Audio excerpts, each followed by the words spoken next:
individual who in himself is resistance and resilience, despite what he has been through. His work and his position has never failed to inspire. His presence never falls short of power.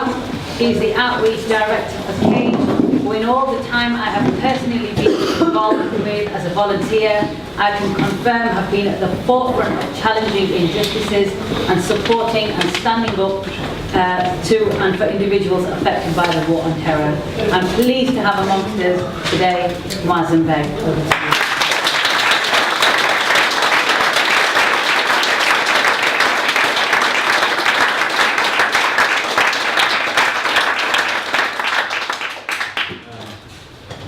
Good afternoon, Assalamu alaikum.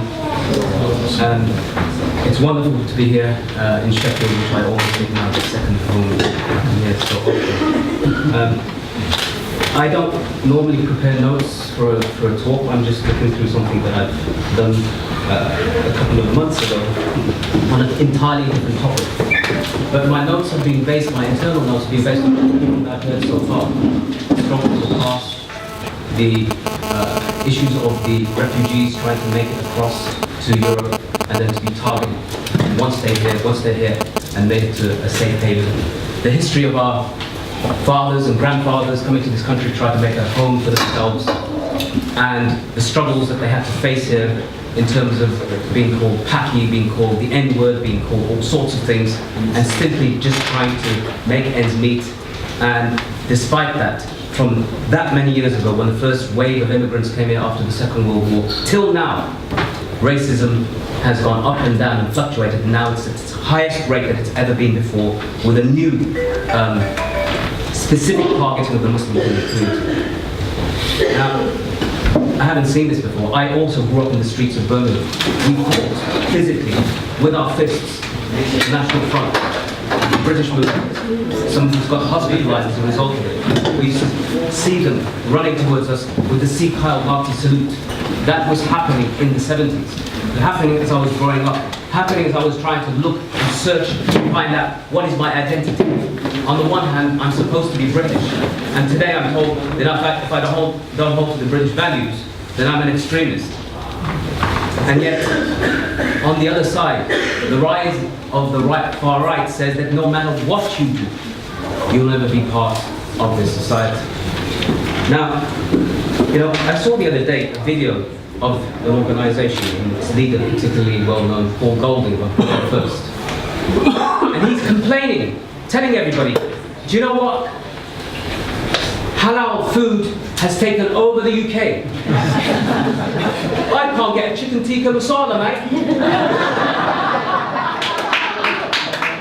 And I'm thinking to myself, nobody tell him.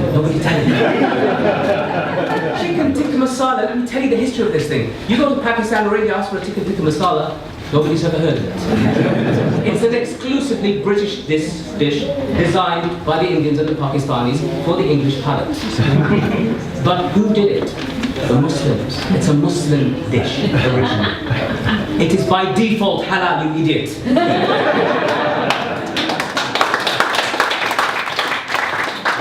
But also, he wants to ban halal food. But I want to let him know, just so he understands, all food is halal except for pork, and pork is actually exported. That means your milk is halal, your bread is halal, your bananas are halal. So if you want it all banned, let's go on a diet. Now, somebody's been talking about, we've been talking about the Islamization of Europe and Britain, etc., etc. Let me tell you something. It's already been Islamized.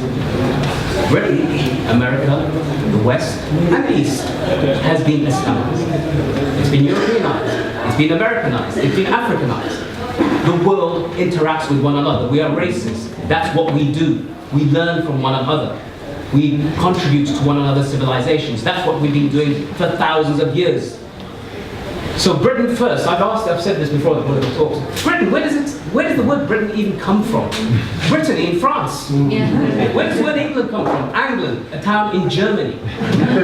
Seriously. Okay, so now, but it's all white. It's all white. So let me just quote to you something I just read recently And then I've been researching as a hobby of mine from etymology, the origins of words. For 1,000 years, Arabic was the primary international language of commerce, scholarship, politics, much as English is today. Most of us, or many of us today, most people won't even realize that while we are speaking English, often we'll be speaking Arabic without even realizing it. Let's take the words now. Let's take a few words. Hello. The word hello. Where does it come from? Hola. Hola. In Spanish. Where does the word hola come from? Two sources for that. One is the word Allah. And you know what happens if you add Akbar to that. And the other one is in Arabic, when you speak, those who know Arabic, ahlan wa sahlan, ya hala, ya hala. You do it in the Arabic word all the time, in the Arabic world. Welcome, welcome. So there's hello. Alcohol, how many of you drink? Ooh, we've got you there. That's our word. We might not drink the stuff, but it's our word. Some people say it's alcohol to do with the antimony that's put on the eyes. The stronger opinion is actually a word from the Quran itself. Al-Ghawl. And Al-Ghawl is that feeling of heavy-headedness. That's actually the meaning. The Quran says that on that day, in the hereafter, they will not feel the heavy-headedness of drinking alcohol, which is the alcohol from which you don't get intoxicated. So we believe as Muslims in paradise, we get to drink alcohol and we won't get drunk.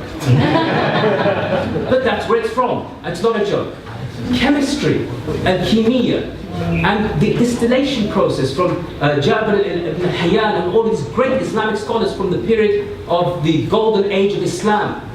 And the great, massive contribution that they made. Oh, now I know that some people say that Islam still has a sense of terrorism, that it frightens people, and I can certainly agree with that with the word algebra, which also comes from it was from Abu Musa al-Khwarizmi, who also gave us from his name, al-Khwarizmi algorithms. Now, where would we be? Without algorithms? I wouldn't have this. Without computers, cameras wouldn't be able to take pictures from you. Camera obscura, those who speak Urdu still know to this day. What's the word for camera? What's the word for room in Urdu? Camera. Camera. We still use it. Where did it come from? Camera obscura, it's a Latinized version of the word camera, which it was Ibn al-Haytham, while he was in prison, came across this idea of that light, when it reflects from something and it's through a pinhole, and it hits something else, makes an image. Where would we be without it? But there are so many other words. Admiral Nelson, oh great Admiral Nelson. The word admiral comes from the Arabic Amirul Bihar, the leader of the naval fleet. Trafalgar Square, that's where he's based, he perched up on his big thing. Taraf al-Ghar, the place of the cave, Arabic. Now, arsenal. The arsenal, seriously. Imagine this, at an arsenal, it comes from the Arabic Dar as-Sina'a, the place of manufacture of weapons, the gunners. The lists are endless. Magazines, how many read magazines? From the Arabic makhazin, the place of storage. I mean, the list is, how many of you have ever played or seen the film Assassin's Creed? Arabic. Hashashin, those who used to smoke hashish, get high on it, and then go out and kill people. I think hashish has different effects now. So my friends, seriously, I'm not even joking, there's many, many other words. Jumpers from the Arabic word jubba. Safari from the Arabic word safari, which means to travel. Caliber, mattress, matraq, from the place to rest. Rice, guitar, lute. Traffic from the Arabic word tafraq, which means to separate, though our traffic means more to come together. We don't always get it right. But seriously, guys, if you think about all of this, bananas, you know the word in Arabic, in the Quran, banan, fingers, it comes from the word fingers, banan.